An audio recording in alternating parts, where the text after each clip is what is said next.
सभी को मेरा नमस्कार। मैग्नेटिक जो मोमेंट है उसके एप्लीकेशन को आगे बढ़ाते हुए अपन आज अध्ययन करते हैं अलग कॉम्प्लेक्स कंपाउंड। कल अपन ने आयरन के कॉम्प्लेक्स कंपाउंड, दो कॉम्प्लेक्स कंपाउंड का अध्ययन किया था, जिनमें से एक क्या था, इनर स्फीयर ऑर्बिटल था, दूसरा आउटर स्फीयर ऑर्बिटल, यानी एक लो स्पिन और एक हाई स्पिन। दोनों में ही आयरन की ऑक्सीडेशन स्टेट सेम थी, लेकिन मैग्नेटिक जो मोमेंट है उसकी वैल्यू अलग थी। उस वैल्यू से अपन ने क्या निकाला था, अनपेयर्ड इलेक्ट्रॉन की संख्या निकाली थी, और अनपेयर्ड इलेक्ट्रॉन की संख्या के अकॉर्डिंग उनका इलेक्ट्रॉनिक कॉन्फ़िगरेशन यानी इलेक्ट्रॉन को क्या किया था, फिलअप किया था, और फिर पता लगा कि दिया गया जो कॉम्प्लेक्स कंपाउंड है वो कैसा है। अब है मैग्नीज का कॉम्प्लेक्स कंपाउंड है K4MnF6। IUPAC नाम इसका क्या है, पोटेशियम हेक्साफ्लोरिडो मैग्नेट सेकंड। यानी यहाँ मैग्नीज जो है उसकी ऑक्सीडेशन स्टेट क्या है, +2। तो इसका चुंबकीय आघूर्ण जो मैग्नेटिक मोमेंट है उसकी वैल्यू है 5.9। और इसमें जनरली या तो देखो क्या करना पड़ता है, अपन इस पूरा थ्योरेटिकली अपने को पेपर में करना है तब तो करके दिखाना है कि कैसे आपने अनपेयर्ड इलेक्ट्रॉन की संख्या निकाली है, n+2 का अंडर रूट बराबर म्यू बराबर nn+2 का अंडर रूट लिख करके, और फिर n की वैल्यू द्विघात जो ये समीकरण बन जाएगी उससे निकालनी है। और जनरली अपने को जब ऑब्जेक्टिव टाइप में हल करना होता है तो जो जैसे 5.9, तो ये पॉइंट से जो पहले वाला डिजिट है, चाहे 1 है, 2 है, 3 है, वो जनरली अपने को डिनोट करता है कि कितने अनपेयर्ड इलेक्ट्रॉन है। एक है तो एक होता है, दो है तो दो, तीन है तो तीन, तो यहाँ 5 है, इसका मतलब 5 अनपेयर्ड इलेक्ट्रॉन है। ये एक अपना क्वेश्चन हल करने का तरीका है। थ्योरेटिकली करना है तो अपने को पूरा का पूरा हल करना है। एक दूसरा इसी का कॉम्प्लेक्स कंपाउंड है K4MnCN6। दोनों सेम कंडीशन, कल वाली सेम कंडीशन है। सेंट्रल मेटल चेंज किया गया है, और सेंट्रल मेटल एटम है वो चेंज है, मैग्नीज है, और जो लिगेंड है वहां भी एक फ्लोराइड लिगेंड था, दूसरा साइनाइड लिगेंड था। ऑक्सीडेशन स्टेट वहां दोनों की +3, तो यहाँ भी ऑक्सीडेशन स्टेट दोनों ही कॉम्प्लेक्स कंपाउंड में सेंट्रल मेटल एटम है उसकी ऑक्सीडेशन स्टेट क्या है, +2 है। तो इलेक्ट्रॉनिक विन्यास तो क्या है, 3d5 4s2 है। अब ऑक्सीडेशन स्टेट अगर +2 है तो s का निकल गया, तो जो Mn+2 का इलेक्ट्रॉनिक कॉन्फ़िगरेशन क्या हो गया, 3d5 हो गया। अब अगर पहला जो कॉम्प्लेक्स कंपाउंड जिसमें चुंबकीय आघूर्ण 5.9, इसका मतलब इसमें अनपेयर्ड इलेक्ट्रॉन कितने हैं, 5 के 5 है, जबकि दूसरे में अनपेयर्ड इलेक्ट्रॉन कितने बच रहे हैं, एक ही है। अब इसमें ये CFT के द्वारा इसमें क्या की गई है, स्प्लिटिंग की गई है। 3D के इलेक्ट्रॉन है, जो डीजनरेट कंडीशन है सेंट्रल मेटल एटम की, तब पांचों इलेक्ट्रॉन है वो समान ऊर्जा स्तर में भरे हुए हैं, लेकिन जैसे ही इस मेटल के संपर्क में लिगेंड, चाहे वो फ्लोराइड आ रहा है या साइनाइड आ रहा है, तो पांचों जो समान ऊर्जा वाले कक्षक हैं वो अलग अलग ऊर्जा के दो भागों में क्या हो जाते हैं, डिवाइड हो जाते हैं, T2G और EG। ट्रिपली डी जनरेट वाले, जो ट्रिपली यानी 3 है, समान ऊर्जा के 3 अगर कक्षक होते हैं तो इसे क्या कहते हैं, T2, और अगर 2 होते हैं तो इसे क्या कहा गया, E। ये EG है और ये T2G। ये EG और T2G कब लगता है, ऑक्टाहेड्रल के लिए G लगता है। अगर ये कॉम्प्लेक्स कंपाउंड टेट्राहाइड्रल होता तो यहाँ पे G ना लग करके T2 और E ही लगता, क्योंकि ऑक्टाहाइड्रल जो ज्योमेट्री है वो कैसी है, सिमेट्रिकल है, सिमेट्री होती है उसमें। इस जीरेड सिमेट्री को यहाँ पे क्या बोला गया है, सममिति को क्या बोला गया है, जीरेड बोला गया है, तो ये G लग गया। अगर यही कॉम्प्लेक्स कंपाउंड टेट्राहाइड्रल होता और वहां पे ये स्प्लिटिंग होती, DD स्प्लिटिंग होती, तो अपन यहाँ पे G नहीं लगाते, T2 और E ही लिखते। लेकिन ऑक्टाहाइड्रल जो कॉम्प्लेक्स कंपाउंड है वो कैसे होते हैं, जीरेड होते हैं। अब दोनों T2G और EG के बीच का जो एनर्जी जो डिफरेंस है, ऊर्जा जो अंतर है, CFSE, crystal field stabilisation energy. जो ये क्रिस्टल फील्ड यानी जो लिगेंड आया है, क्रिस्टलीय जो क्षेत्र है उस सेंट्रल मेटल एटम का, उसके चारों तरफ जब लिगेंड ने इसको घेरा है, तो जो इसका डी जनरेट डी ऑर्बिटल, पांचों जो समान ऊर्जा वाले डी कक्षक हैं वो दो अलग अलग ऊर्जा के लेवल में डिवाइड हो जाते हैं, और उसके दौरान जो एनर्जी निकलती है, इसके स्टेबलाइजेशन के दौरान जो एनर्जी निकलती है उसे क्या कहते हैं, क्रिस्टल फील्ड स्टेबलाइजेशन एनर्जी। ये जितने ज्यादा निकलेगी कंपाउंड उतना ही क्या होगा, स्टेबल होगा। अब यहाँ इलेक्ट्रॉन जो अब अपन भर रहे हैं, पहले समान था तो सब क्या, पहले सब में एक एक भरा, फिर अगर ज्यादा इलेक्ट्रॉन है तो पेयरिंग करते हैं। अब यहाँ पे देखना है कि एक तो होती है पेयरिंग एनर्जी, और दूसरी होती है ये स्प्लिटिंग एनर्जी, जो स्प्लिट हुआ है एनर्जी, जो डिफरेंस है T2G और EG के बीच का। ये अगर एनर्जी डिफरेंस ज़्यादा होगा, एनर्जी गैप ज़्यादा होगा, तो इलेक्ट्रॉन है वो जो T2G उसी में पेयर होना शुरू हो जाएंगे। लेकिन ये एनर्जी डिफरेंस क्या है, कम है।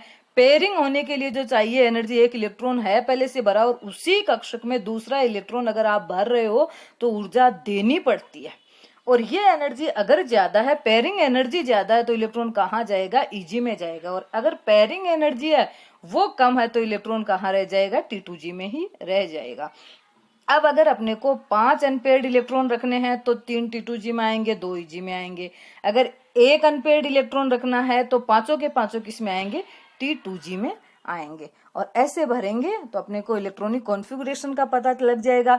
अगर ये D भर गया, Eg वाला D भर गया, तो ऑक्टाहेड्रल के लिए जो हाइब्रिडाइजेशन D2sp3 के लिए आपको D कौन सा काम में लेने पड़ेगा, 4D काम में आएगा। तो ये आउटर स्फीयर ऑर्बिटल हो जाएगा कॉम्प्लेक्स कंपाउंड। अगर D है वो 3D आ रहा है, जैसे इसमें आ रहा है साइनाइड वाले में, तो ये कैसा हो जाएगा, इनर स्फीयर ऑर्बिटल। लो स्पिन है, ये कैसा है, हाई स्पिन कॉम्प्लेक्स कंपाउंड है।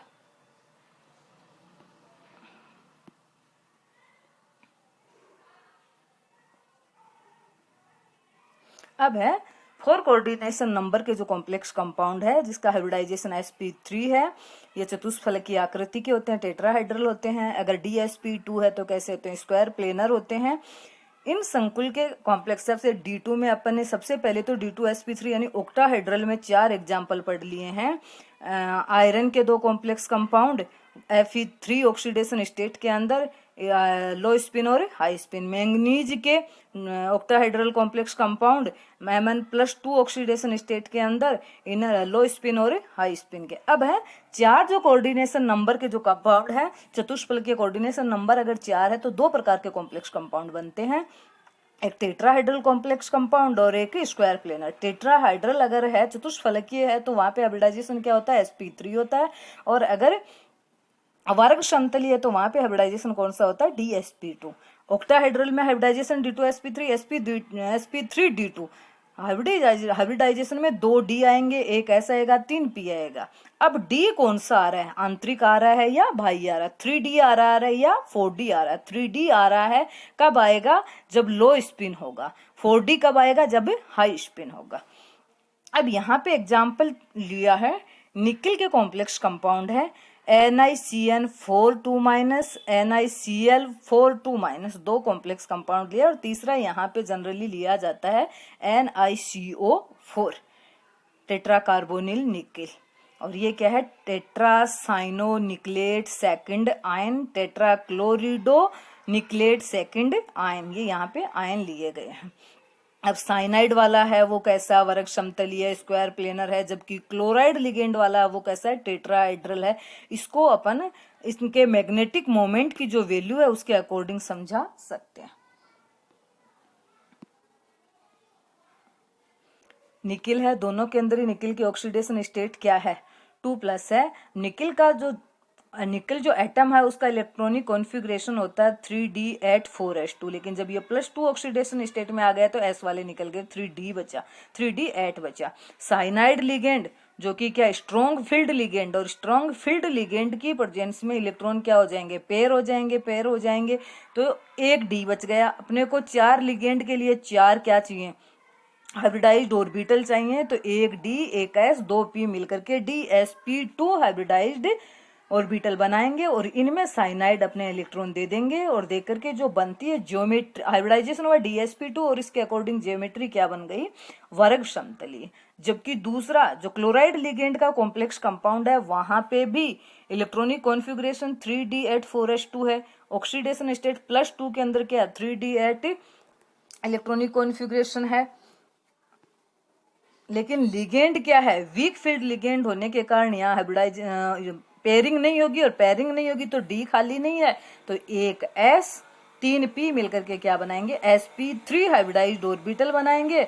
और sp3 हाइब्रिडाइज्ड अगर बनेगा तो उसकी ज्योमेट्री कैसी हो जाएगी, चतुष्फलकीय हो जाएगी। और जब ये sp3 हाइब्रिडाइजेशन हुआ है तो यहाँ पे अनपेयर्ड इलेक्ट्रॉन बचा तो ये पैरामैग्नेटिक है, जबकि dsp2 में एक भी अनपेयर्ड इलेक्ट्रॉन नहीं बचा तो ये कैसा है, डायमैग्नेटिक। कॉपर का कॉम्प्लेक्स कंपाउंड है CuCN4 इसके चुंबकीय आघूर्ण का मान बहुत ही कम होता है। यहाँ जो कॉपर है उसकी ऑक्सीडेशन स्टेट +2 है, इलेक्ट्रॉनिक कॉन्फ़िगरेशन है 3d10 4s1 और जैसे ही इलेक्ट्रॉन निकल गया तो दोनों तो 3d9 हो गया। ऐसी स्थिति में 4 साइनाइड लिगेंड जुड़ने के लिए कॉपर आयन दो प्रकार से या तो DsP2 या sp3 संकरण इसमें हो सकता है। इस संकुल का चुंबकीय आघूर्ण एक अयुग्मित इलेक्ट्रॉन से भी क्या होता है, कम होता है। अतः पोलिंग के अनुसार इस संकुल में एक अयुग्मित इलेक्ट्रॉन क्या होता है, उत्तेजित होकर के कहाँ चला जाता है, 4p कक्षक में चला जाता है। इस प्रकार यानी ये एक अबनॉर्मल केस है। यहाँ इलेक्ट्रॉनिक कॉन्फ़िगरेशन है 3d10 4s1, जैसे ही आयोनिक स्टेट में आया तो हो गया 3d9।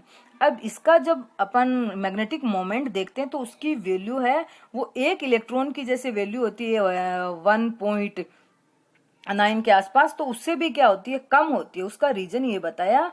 और यहाँ पे इसकी ज्योमेट्री 9 के अकॉर्डिंग अपन कर रहे हैं। साइनाइड है, साइनाइड में पेयरिंग करने के बाद भी अगर D9 है तो D खाली नहीं बचेगा। हाइब्रिडाइजेशन क्या होना चाहिए, sp3 होना चाहिए।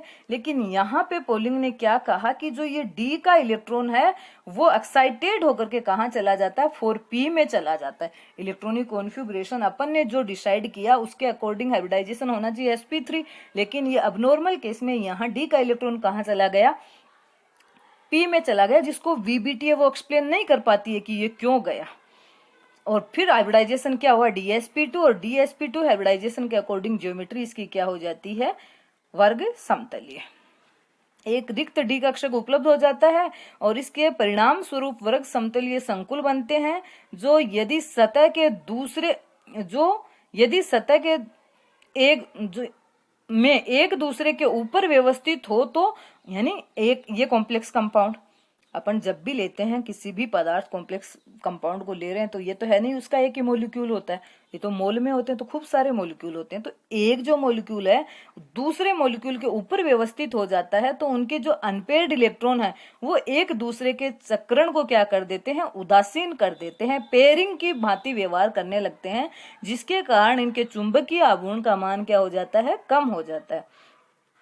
तो इस प्रकार चुंबकीय आघूर्ण की सहायता से जो 3D के कॉम्प्लेक्स कंपाउंड हैं उनके कई कैरेक्टरिस्टिक्स हैं, कई चारित्रिक गुण है, जैसे चुंबकीय गुण है, कैसा है, अनुचुंबकीय है या प्रतिचुंबकीय है, लो स्पिन है या निम्न चक्रण है या उच्च चक्रण है, आउटर स्फीयर कॉम्प्लेक्स है या इनर स्फीयर कॉम्प्लेक्स है, इनके बारे में बता सकते हैं। आज ये यूनिट अपनी कंप्लीट हो गई है। अगला वीक आएगा तो 3rd यूनिट स्टार्ट करेंगे। 2 यूनिट कंप्लीट हो चुके हैं, hard soft acid base theory और magnetic properties of transition metal complex. Thank you.